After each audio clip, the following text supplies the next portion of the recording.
বন্ধুরা, একটা বিষয় ভাবুন, যদি আগামীকাল পৃথিবীতে যুদ্ধ বেঁধে যায়, কে টিকে থাকবে আর কে মুছে যাবে ইতিহাসের পাতা থেকে?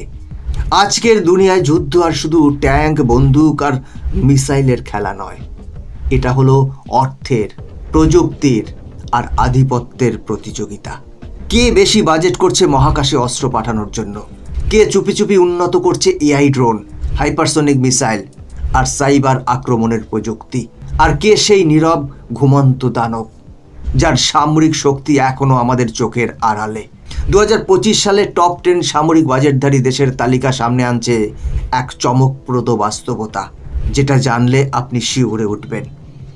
যেখানে প্রতিটি ডলার, প্রতিটি সিদ্ধান্ত আর প্রতিটি প্রস্তুতি আমাদের ভবিষ্যৎ নির্ধারণ করতে পারে। তাহলে প্রশ্ন হচ্ছে, কাদের হাতে আছে বিশ্বের সবচেয়ে বড় শক্তি? এই শক্তি কি বিশ্বকে রক্ষা করবে নাকি ধ্বংসের দিকে নিয়ে যাবে?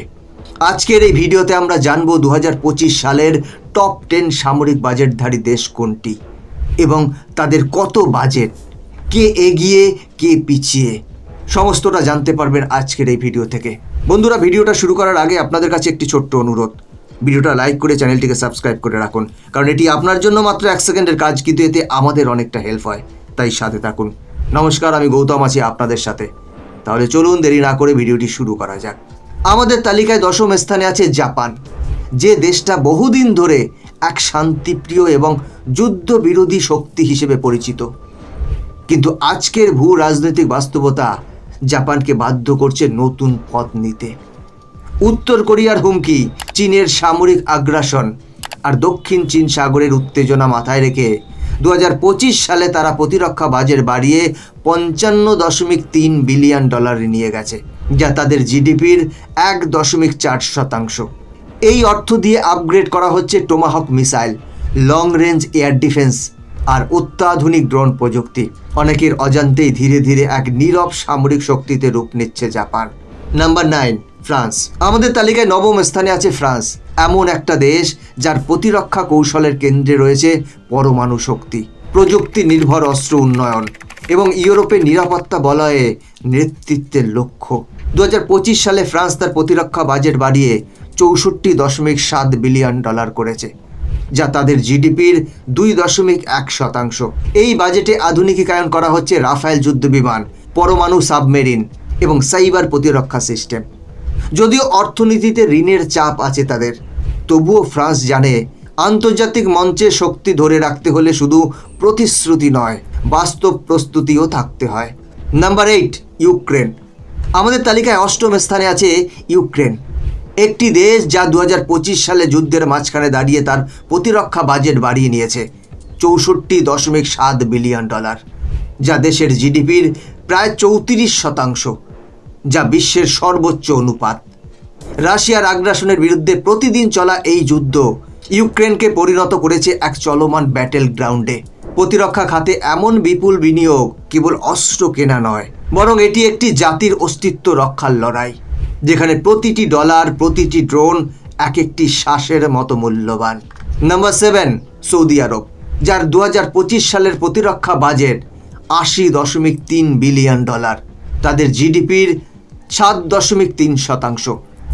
F-15, থার্ড এবং ইউরোপীয় ড্রোন টেকনোলজিতে টাকাই হচ্ছে দেশটির প্রধান অস্ত্র।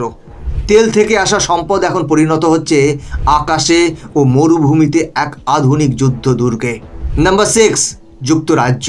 2025 সালে যার প্রতিরক্ষা বাজেট $81.8 বিলিয়ন করেছে, যা জিডিপির 2.3%। ন্যাটোর অন্যতম প্রধান ফান্ডিং সদস্য এই দেশটি এখন ব্যস্ত পরবর্তী প্রজন্মের স্টেলথ জেট ও নিউক্লিয়ার সাবমেরিন তৈরিতে। সাম্রাজ্যের ছায়া মুছে গেলেও যুক্তরাজ্য এখনও শক্তি ছাড়তে নারাজ। নাম্বার 5, ভারত। আমাদের তালিকার 5ম স্থানে আছে ভারত। 2025 সালে যার প্রতিরক্ষা বাজেট দাঁড়িয়েছে $86.1 বিলিয়ন, যা দেশের মোট জিডিপির 2.3%।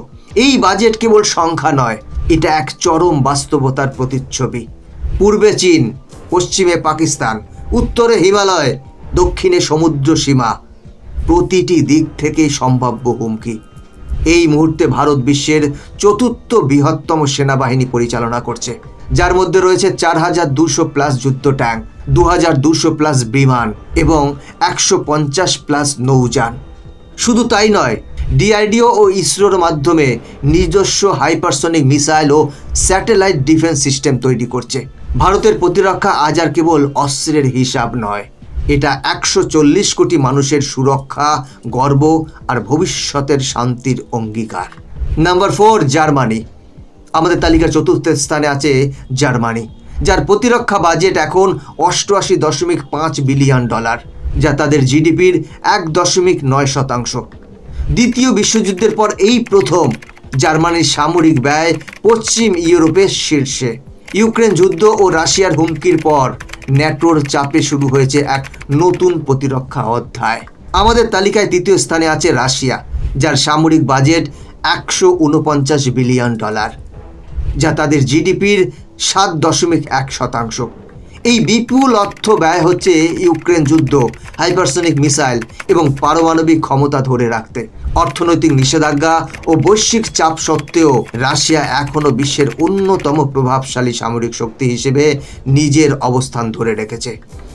নাম্বার 2, চীন, যার প্রতিরক্ষা বাজেট $314 বিলিয়ন, যা দেশের মোট জিডিপির 1.7%।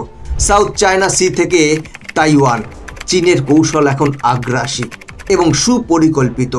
নিজস্ব প্রযুক্তিতে তৈরি হচ্ছে স্টেলথ জেট, হাইপারসনিক মিসাইল, এমনকি এআই চালিত ড্রোন। চীনের লক্ষ্য শুধু সীমান্ত নয়, পুরো ইন্দো প্যাসিফিক অঞ্চলে আধিপত্য প্রতিষ্ঠা করা। নাম্বার 1, যুক্তরাষ্ট্র। আমাদের তালিকার শীর্ষে আছে যুক্তরাষ্ট্র, যার প্রতিরক্ষা বাজেট $997 বিলিয়ন, যা তাদের জিডিপির 3.4%। এই এক দেশই বিশ্বের মোট সামরিক বাজেটের 37% একাই ব্যয় করে। F-35 jet, stealth submarine, space force, laser অস্ত্র, যেন ভবিষ্যতের যুদ্ধক্ষেত্রের প্রোটোটাইপ। দ্বিতীয়, তৃতীয় ও চতুর্থ স্থান মিলে যত বাজেট, যুক্তরাষ্ট্র একাই তার চেয়েও বেশি ব্যয় করে। এটাই বিশ্ব শক্তির পরিণত রূপ। বন্ধুরা, তালিকা দেখে হয়তো আপনি ভাবলেন শক্তিশালী দেশগুলো শুধু যুদ্ধের জন্য বাজেট করছে, কিন্তু আসলে তারা বাজেট করছে আধিপত্যের জন্য। কেউ মহাকাশে আধিপত্য চায়, কেউ সাইবার দুনিয়ায়, কেউ অর্থনীতির মাধ্যমে বিশ্ব নিয়ন্ত্রণের। এবং এই প্রতিযোগিতার মাঝেই দাঁড়িয়ে আছে এমন দেশগুলো যাদের বাজেট কম হলেও যুদ্ধ তাদের ঘাড়ে এসে দাঁড়িয়েছে। তাহলে প্রশ্ন হলো, এই শক্তির ভারসাম্য একদিন ভেঙে পড়লে কি হবে?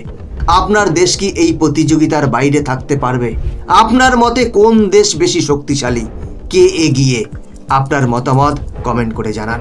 বন্ধুরা, আজকের ভিডিও এখানেই শেষ করছি। এরকমই ইনফরমেটিভ ভিডিও দেখার জন্য চ্যানেলটিকে সাবস্ক্রাইব করে বেল আইকনটি প্রেস করে রাখুন। দেখা হচ্ছে পরবর্তী ভিডিওতে। জয় হিন্দ।